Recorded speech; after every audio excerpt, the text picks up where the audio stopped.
Hello and welcome to the Digital Health Hackers podcast. Today I have Dr. Videha Sharma with me.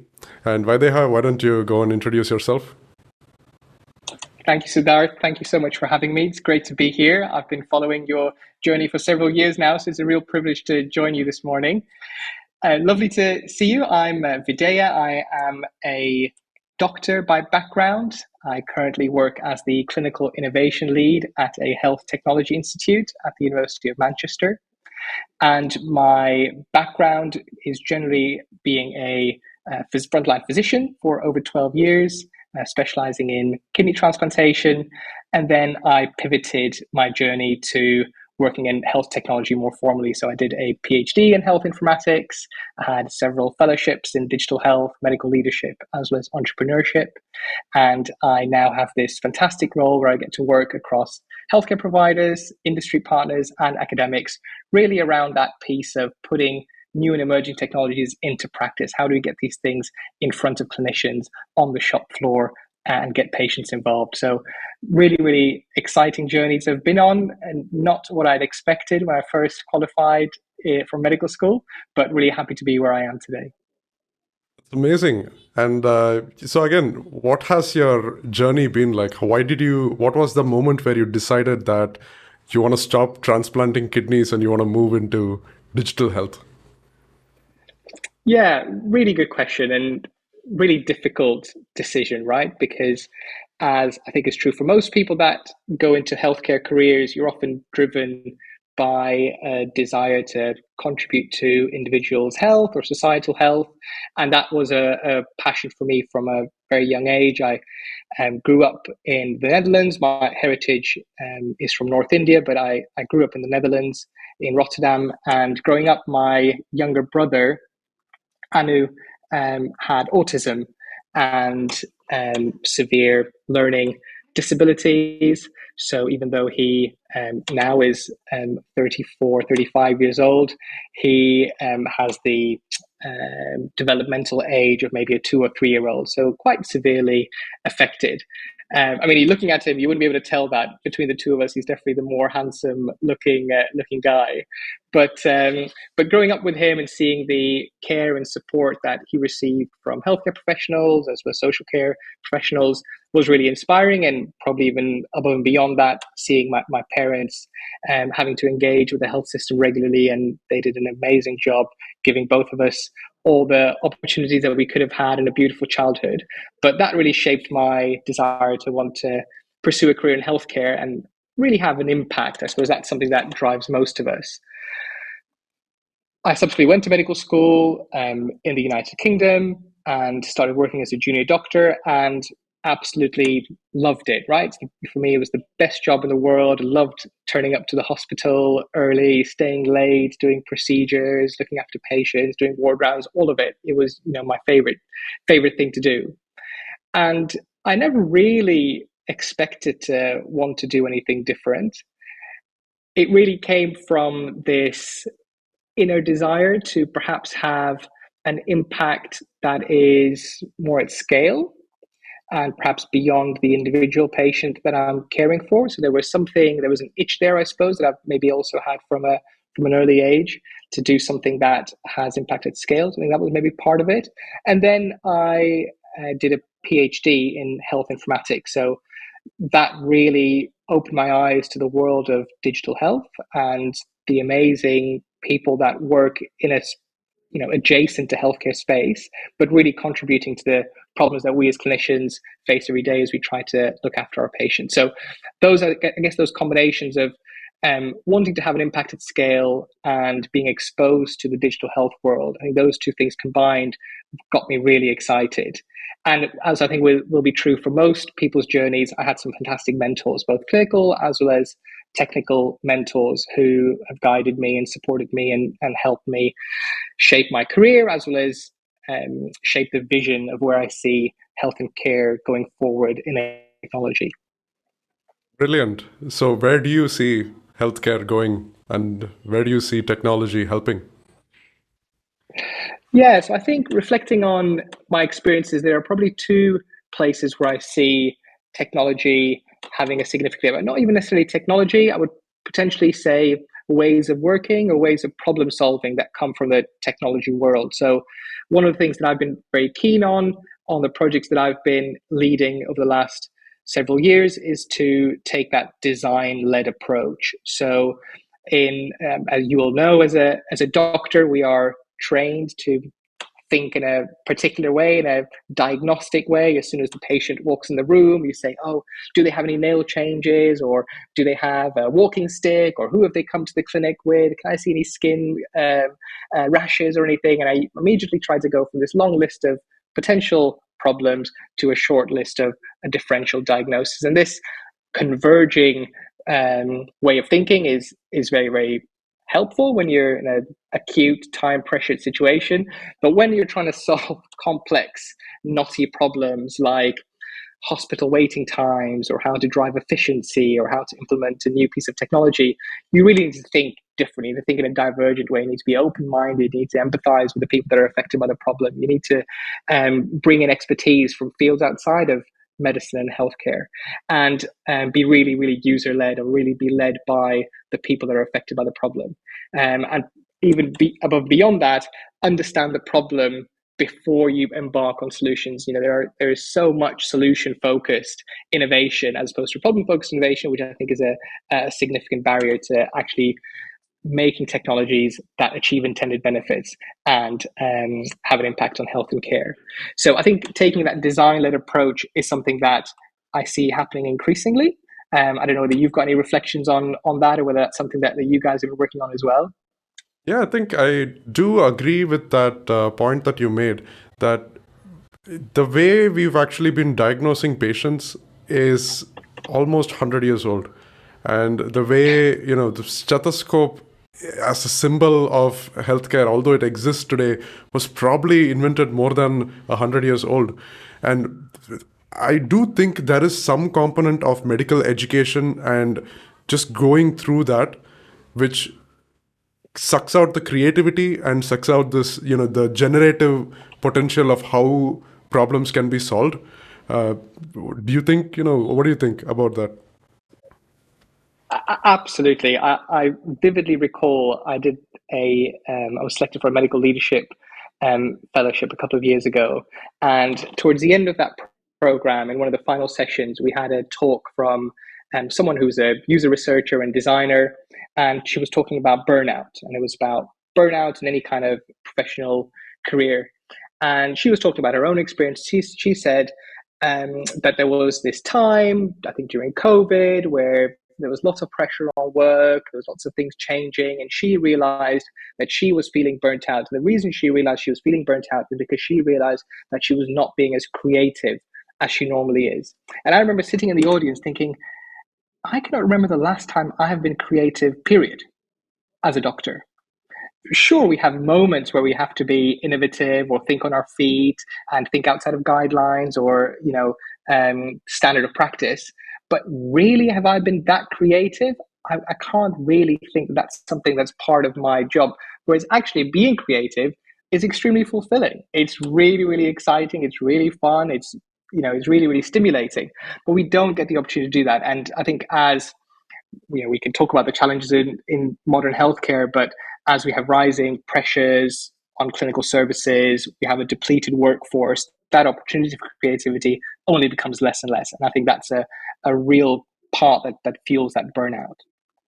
Yeah, I think it's a shame because I feel most of the time the way that we can actually solve these deficiencies is not by doing the same thing slightly better, but by completely changing how we do things, right? And I think it's almost like if you don't think in that sense and everyone just wants to one up the other and just do it slightly better, we'll never get to that solution space. Absolutely. And it requires, I think, that change in mindset, right? It changed. And that, for me, from a UK perspective, I think that comes from probably from an international perspective, that comes from leadership, right? We look at our senior leaders, whether they are in policy, in government, in healthcare, in technology. That's what we look at for that visionary change that's going to transform healthcare for the better. Yeah, so I think we've had some discussion about your work in precision medicine, especially related to genomics and how pharmacogenomics makes sense. And I just want to, has there been any updates on your side? What have you been working on these days? Yeah, absolutely. So I think besides that change in ways of problem solving and bringing a more design led approach, I think the personalization aspect of healthcare is going to play an increasing role as we understand the impact of genomic testing on healthcare outcomes better. And a space that we've been applying that is the space of pharmacogenomics or personalized medicine. I've actually got a short presentation I can share if that would be helpful. Yep. So I hope this is coming through. So we've been working on really thinking about this idea of that we all respond differently to medicines, and a big part of our response is determined by our genes. And if we were to be able to test for these gene changes, we'd be able to personalize prescribing, improve the safety and effectiveness of treatment. So we have a small team that specializes in how do we actually put that into practice. These are some of my colleagues that I work with that hopefully you'll get to meet one day, which would be great. But this idea that the response to medicine varies between individuals and our genes influence that response. Currently, we are able to test for these gene changes, but we're not really able to put that into practice.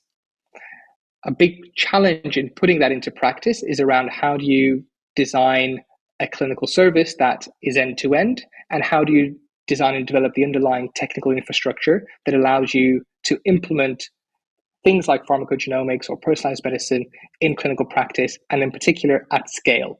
And that's something that we've been acutely focused on over the last couple of years.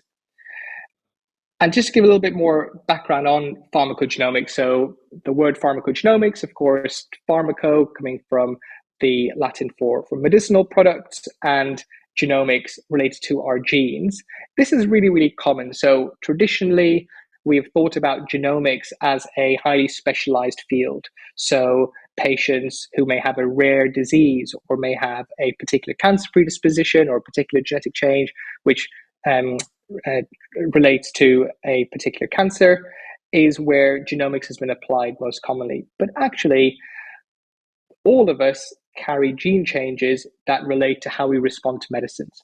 And because the prescribing of medicines is the most common therapeutic intervention in healthcare, you can imagine the potential to impact if we were able to implement this is tremendous. So commonly prescribed medicines such as antidepressants, statins, or opiate analgesics, as well as others such as antiplatelet medication, are all affected by genetic variation, which is common in the population. And these are some figures from the UK. This is the associated cost burden of these different medicine classes in the United Kingdom. As you can see, these numbers are absolutely huge. So even if we could have a small impact on optimizing the prescribing of these medicines, we could have a huge impact on individual care as well as society as a whole.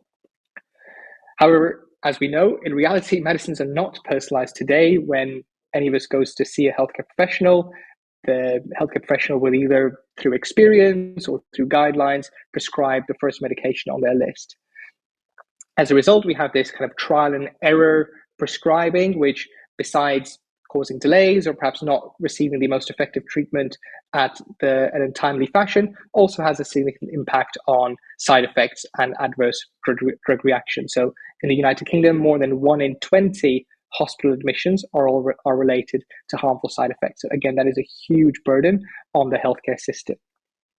So the question that we asked ourselves, well, what if patients and doctors knew what medicines are most safe and effective from the start? And as I said, the genetic part of this puzzle, the science, if you like, for commonly prescribed medicines is well established. And there are international guidelines, in particular published by the Clinical Pharmacogenomics Implementation Consortium, or CPIC, which highlight and summarize all of this evidence, and that's publicly available. The gap has been the implementation gap. So what we've been working on is to design that end-to-end service, and really, really broadly at a very, very high level. We think that consists of three modules or 3 parts to it, and we describe that as a testing module, a digital and data platform, and then a challenge around reporting. And this is just a schematic of where we think that looks, what we think that looks like. So the testing process is both the logistics of who does the test, how do they do it, where does it happen, how is it transported to the lab, so the whole logistical piece. Then there's the whole laboratory testing. What's the best technology? What's the most cost effective? Is it a single gene drug test? Is it a panel test? Is it perhaps whole genome sequencing? These are, again, questions that we are trying to answer with our research. And then probably the piece that I'm most excited about is this digital data platform, where that data is analyzed and summarized and standardized. We're using open standards to do that, which then enable that data to be shared and support interoperability. I think for novel areas of data collection, where we are not dealing with legacy, 20, 30 years legacy data, being able to work on that open standards approach is really, really exciting, because we're able to, what I've described, be interoperable by design. We know that this data is going to be used across healthcare settings, so let's design an architecture that supports that from the outset. And then we think about, where is this data going to be used? So we've been mainly focusing on clinician-facing solutions, so integrating this into existing electronic health records, and providing clinicians access to this data, whether that is as a static report or as a clinical decision support alert. But increasingly, we're working with patients around, well, actually, how do patients want to have access to this data? And the early feedback that we have had is that patients very, very much are keen to carry this data themselves. So we're looking at digital solutions to help them support that. And of course, there's also a piece around, how can this data be reused for research and insights? So from a technical perspective, and it'd be interesting to get your feedback on this as well, we think that a digital platform should be able to support an end-to-end service. And the way we think that is enabled is through a vendor-neutral clinical data repository, which is based on open standards and data models. And then we expose that data to third parties, to existing EHRs, to clinical decision support providers, to patient portals, etc., through APIs. And we think that decoupled, separating data from application, all these terms that have been used over the last few years in the health IT interoperability space, certainly for genomics, is really, really exciting, because, as I said, a lot of this data is novel. It's not trapped already in existing silos. So that's what we've been working on. That's a really short update on what we've been doing, but very happy for your feedback, or indeed of any of your viewers' feedback on what we're doing, and very happy to hear criticisms as well. Yeah, no, that was great. And I want to, draw an analogy, right? So I think it was not many years ago that doctors used to prescribe just the most basic antibiotic to a condition, just a gram-negative cover or a gram-positive cover. And then came along antibiotic sensitivity testing. And then you know exactly what works for your particular culture. And now we have, the sensitivity testing is part of the general workflow. So what has, when it comes to genomic testing and being able to give people a drug of choice based on the genome, where are the bottlenecks today? Yeah, beautiful question. I absolutely love that analogy, because that's exactly the type of analogy that we've been using. Because what we are saying is that traditionally, genomic testing, I think I talked that there isn't a legacy of data, but there probably is a legacy of culture, where genomics has been seen as something highly specialized. So there is something, a mindset shift or a culture shift amongst healthcare professionals, that this is just another variable to consider, like the culture, like the renal function, like the other medication interactions, etc., that you would consider during prescribing. So I think there is a cultural shift that we have to overcome, and we're doing that by producing educational content, by working with various regulatory bodies, various healthcare members bodies, to try to get that message across, that this is not something that's highly specialized, and this is something that's going to be part of routine care.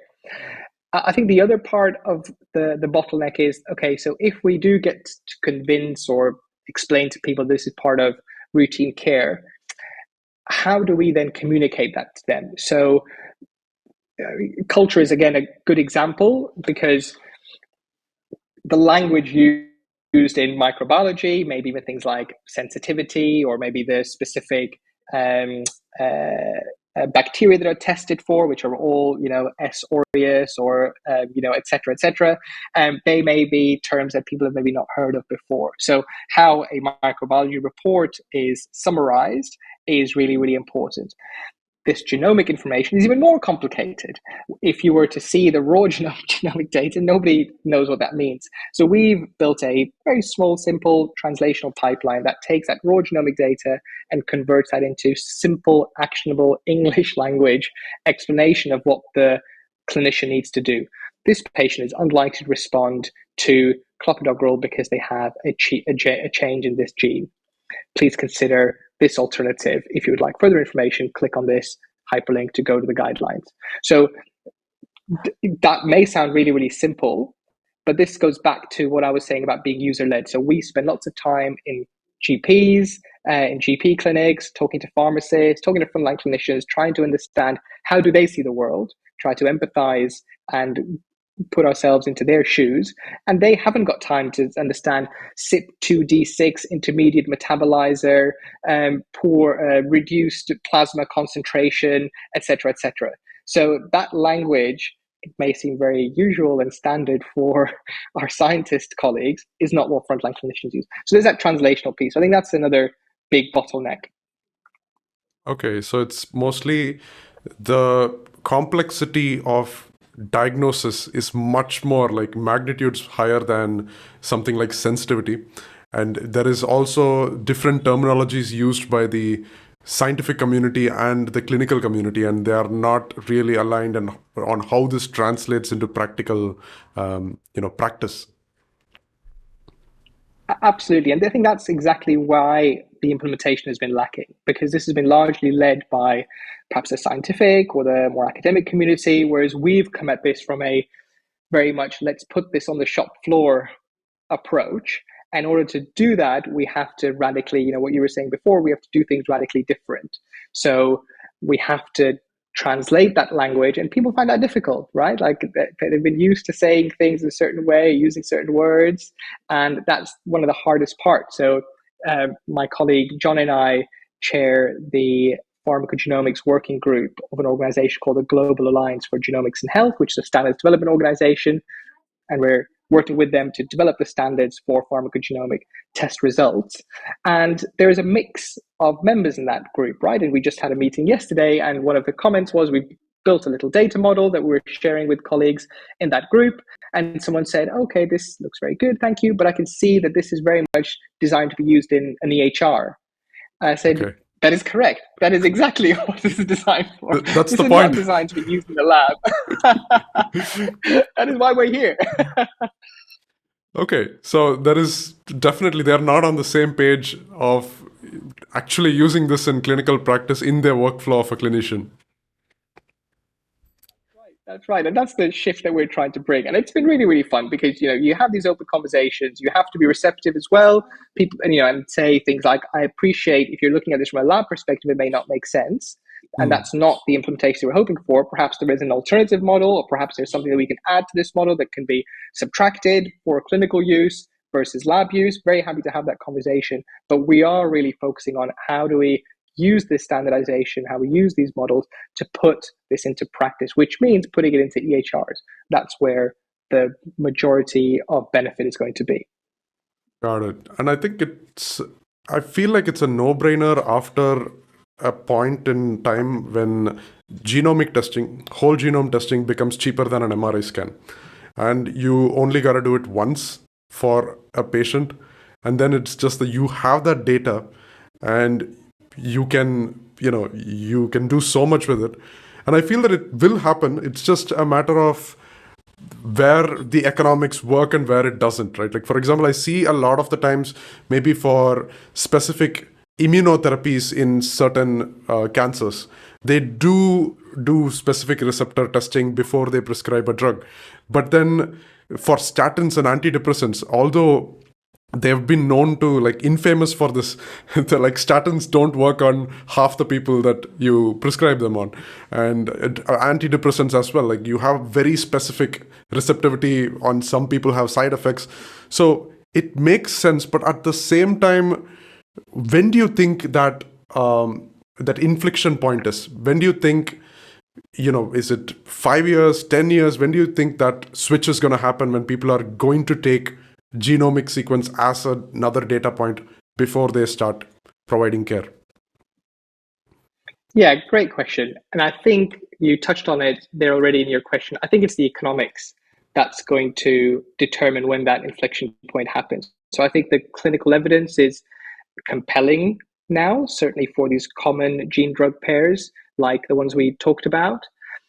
The question is, so partly it's the economics of how much benefit does this service bring back on a yearly return of investment perspective. And again, there are good papers. Colleagues in Canada published a great paper on how doing pharmacogenomics for antidepressants brings return on investment within 12 months. The difficulty is it requires an upfront capital investment. So you have to invest in large numbers of physical equipment that allows you to do this testing at scale.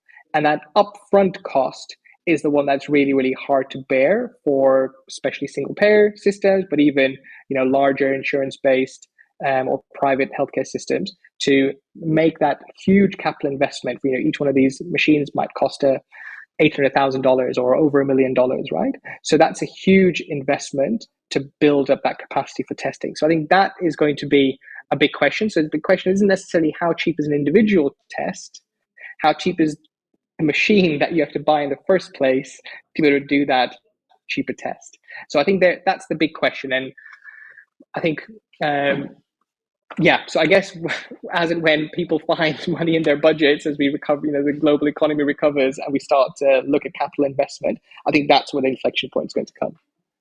Got it. But is it necessary that this genomic test is done within the same institute?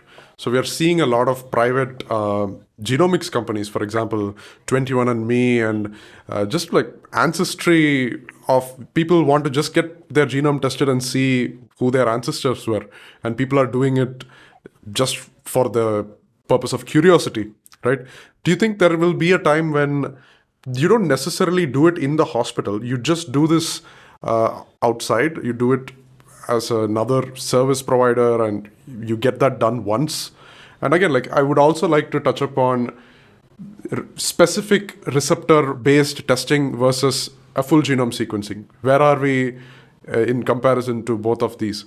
So what do you think of that? So I think to pick up your point on private testing first, absolutely, there is an established and growing market for people having private genomic testing.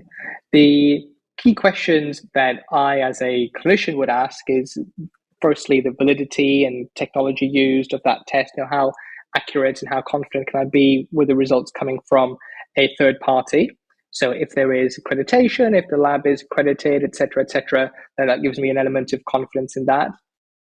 The second then big challenge is what we already talked about, that integration interoperability challenge. So if a patient this is speaking from a more UK perspective, so it might be different in other healthcare systems, and that'd be interesting to maybe reflect upon. But for a UK setting, a patient bringing a piece of result or information to the healthcare system is not standard of practice.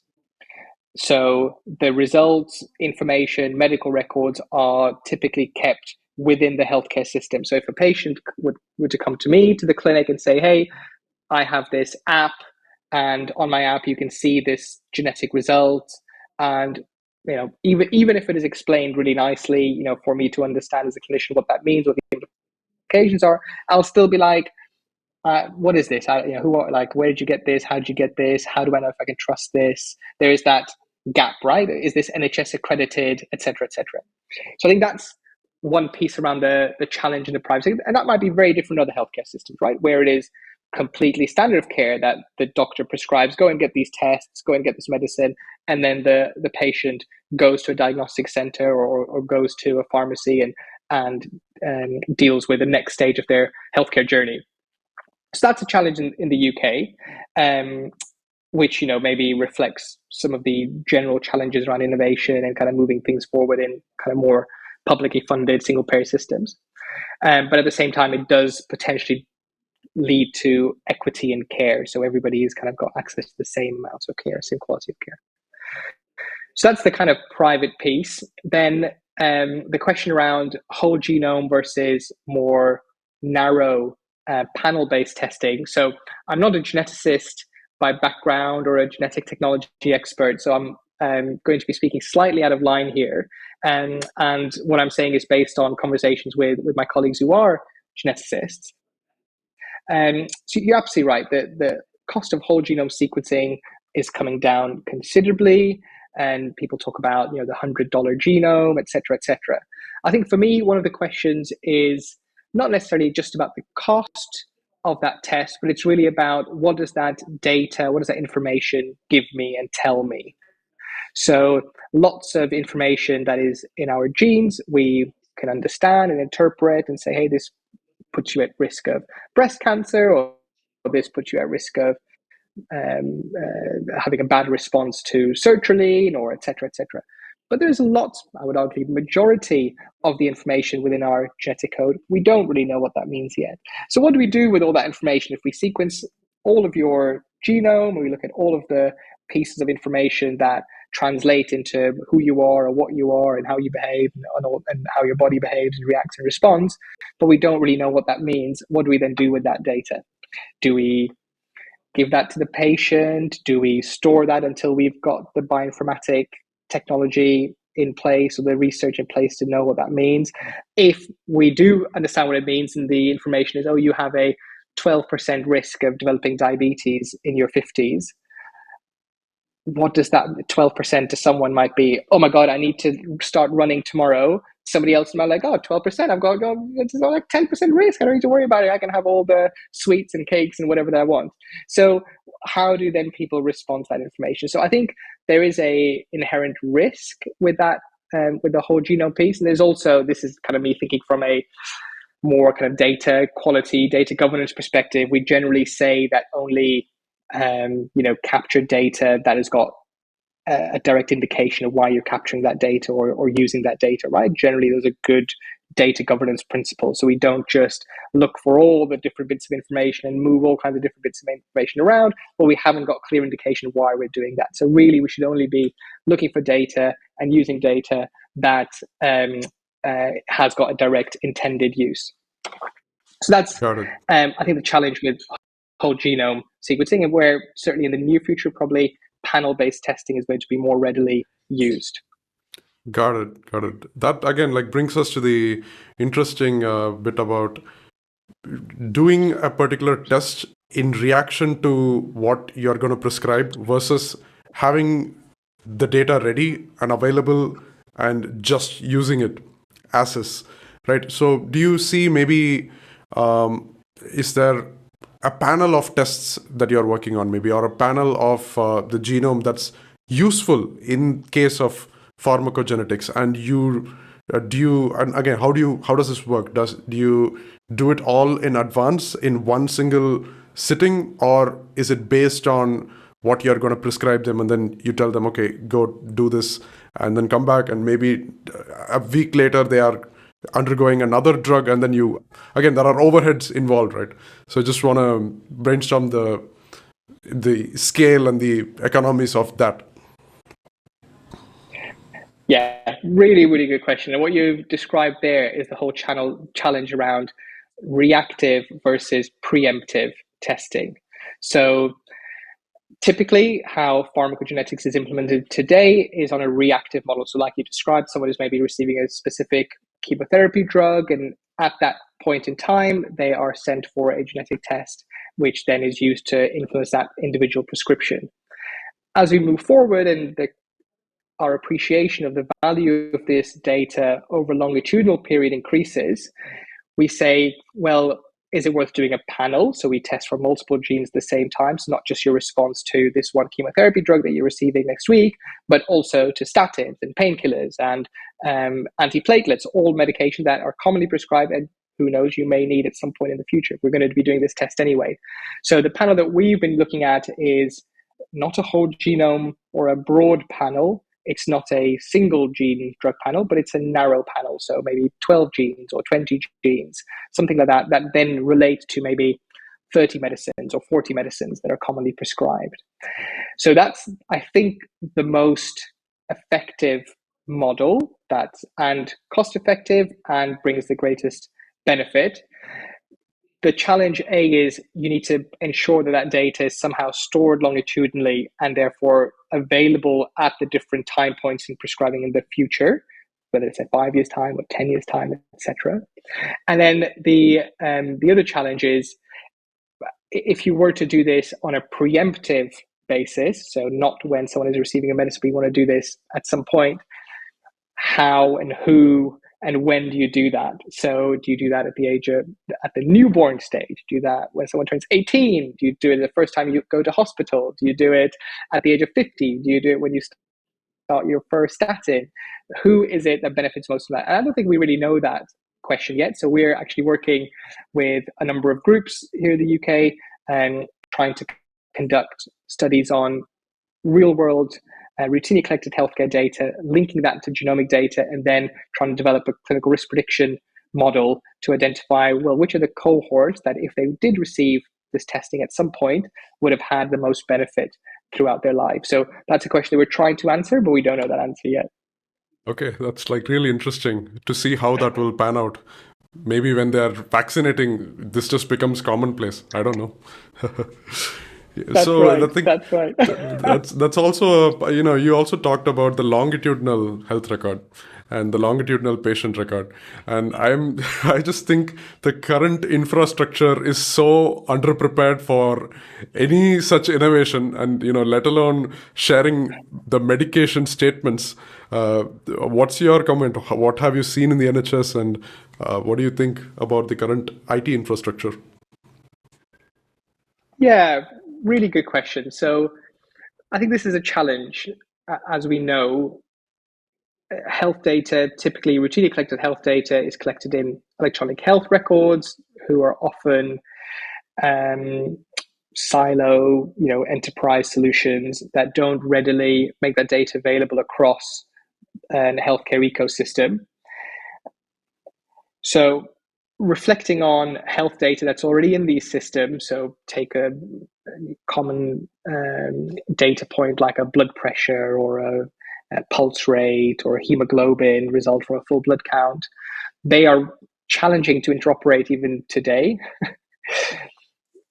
when they are locked in these different silos. But when we think about this genomic data, because they are not locked in these EHRs already, is there an opportunity to say, hey, we're not going to put this in the EHR, period. That is not part of our plan. That's really not part of our plan. So our plan is, and as you can imagine, all the vendors and industry partners we speak to say, yeah, send us the data, we'll do the clinical decision support, give it to us, we'll, beautiful, got off the shelf this, we've got that, blah, blah. And we've been very want to compliment ourselves here. Don't want to compliment ourselves here, but I think we've been very good to say, no, the data stays where they are.